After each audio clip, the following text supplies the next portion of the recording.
Me encuentro en el libro de San Juan, en el capítulo 10 y el verso 33. Y le respondieron los judíos diciendo: por buena obra no te apedreamos, sino por la blasfemia, porque tú, siendo un hombre, te haces Dios. Esta historia, que se encuentra registrada en el capítulo 10 de Juan, es bastante conocida. Es cuando Jesús les dice en determinado momento a los judíos: oiga, muchachos, lo que sucede es de que el Padre y yo pues somos lo mismo.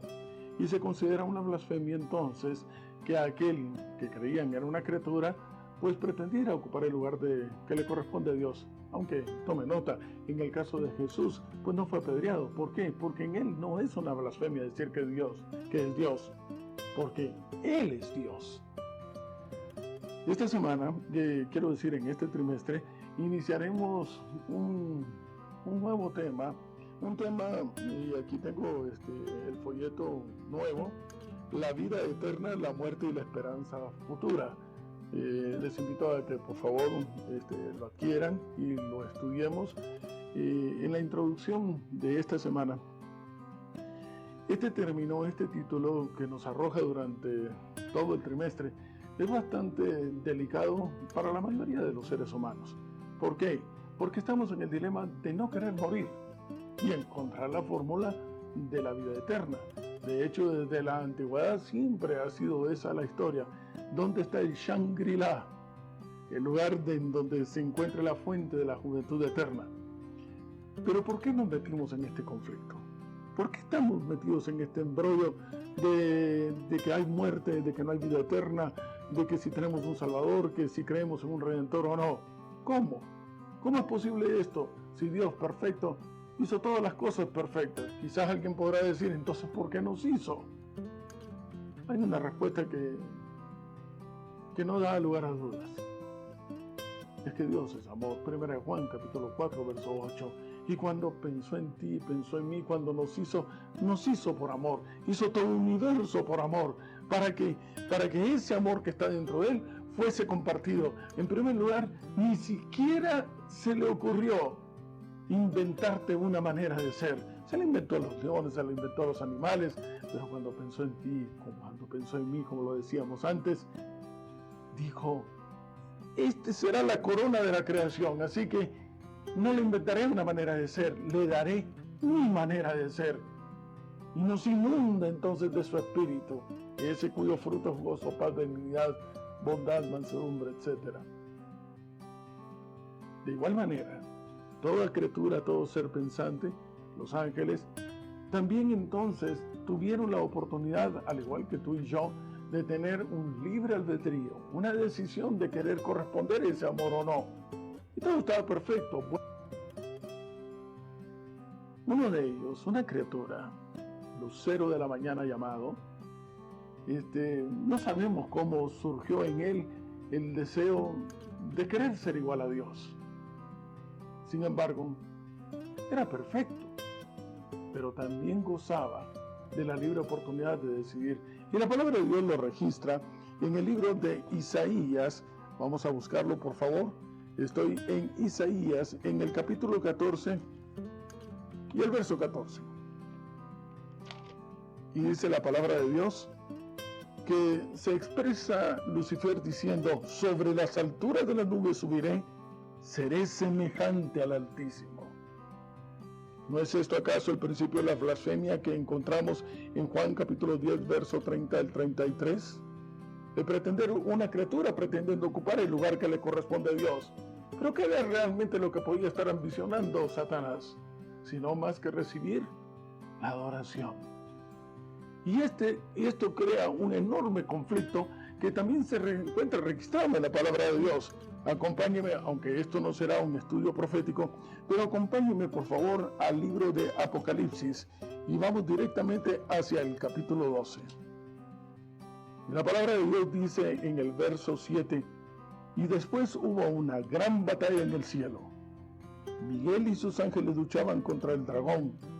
No se confunda dragón con bestia, bestia es un sistema político, pero dragón claramente lo dice el verso 9. El gran dragón, la serpiente antigua que se llama Diablo y Satanás, está claramente identificado.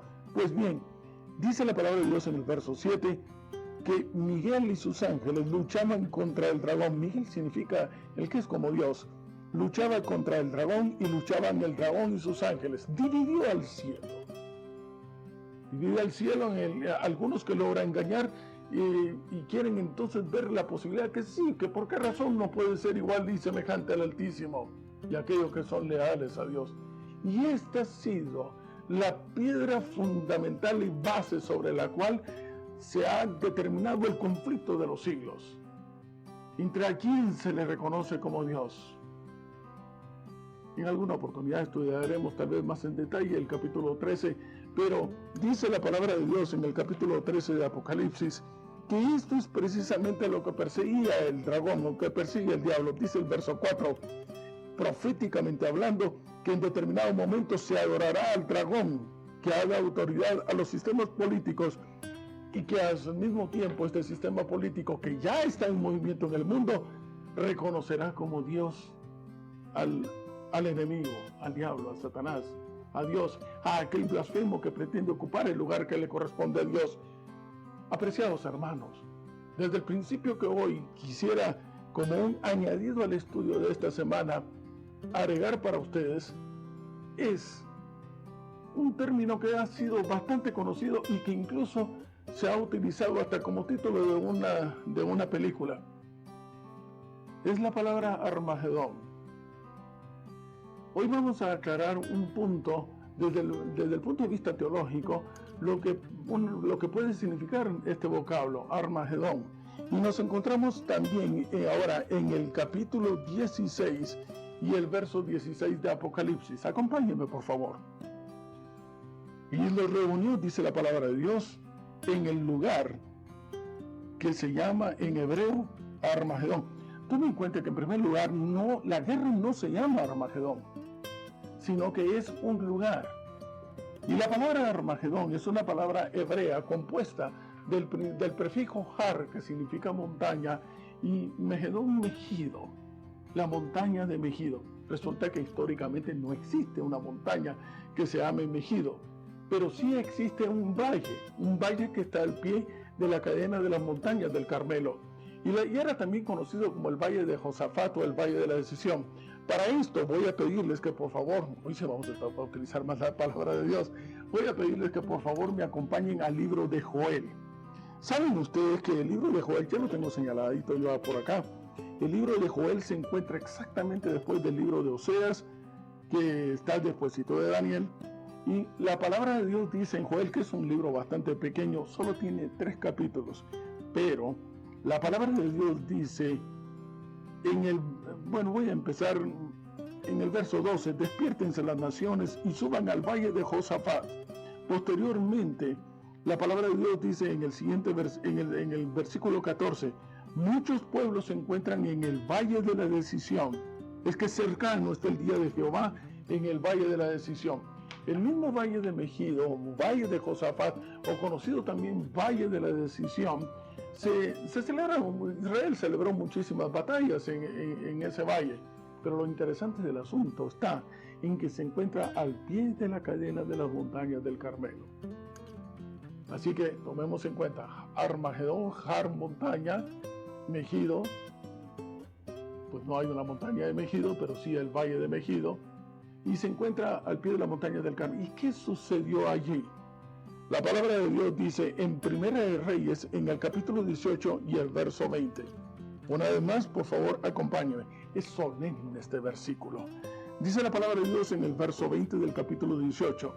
Entonces Acab convocó a todos los hijos de Israel, reunió a los profetas en el monte Carmelo. Eran más de 850 eruditos de la época, todos contra Elías, contra uno solo. Un momento, es que mayoría no son los que se cuentan con los números, sino que aquellos que están del lado del Señor. Son muchos más los testigos de ángeles que nos acompañan. Así que cuidado, cuando creas que lo que tus ojos ven como mayoría no es cierto. Si estás del lado del Señor, hay todo un universo entero que conspira a nuestro favor. Y la palabra de Dios dice entonces en el verso 21, qué espíritu el que inundaba, bueno, el Espíritu de Dios, el león de la tribu de Judá, desenvolviéndose dentro de la forma de ser de Elías, lo pone de pie y dice en el verso 21, y acercándose Elías a todo el pueblo dijo, ¿hasta cuándo claudicaréis vosotros entre dos pensamientos? ¿Hasta cuándo? Si Jehová es Dios para ustedes, seguidle. Y si no, si lo es Baal, id en pos de él. Pero decídete ya. Qué enorme decisión la que se llevó a cabo en el monte Carmelo. Qué enorme decisión la que se llevaba a cabo en ese valle, en el valle de Megido. Ahí donde estaban más de 1 millón de personas sin tomar en cuenta egipcios que les acompañaban de acuerdo a la declaración de Flavio Josefo. Es precisamente la decisión entre si se adora a una criatura, al diablo, o si se adora a Dios. Y estás en aquel dilema, ¿le acepto o no le acepto? ¿Que si me bautizo o no? ¿Que si le entrego mi vida? ¿Que tal vez es demasiado pronto? ¿Que tal vez necesito estudiar más? ¿Es que no estoy preparado? ¿Es que no sé? ¿Y si fallo más adelante? ¿Te has topado en algún momento en esa posición?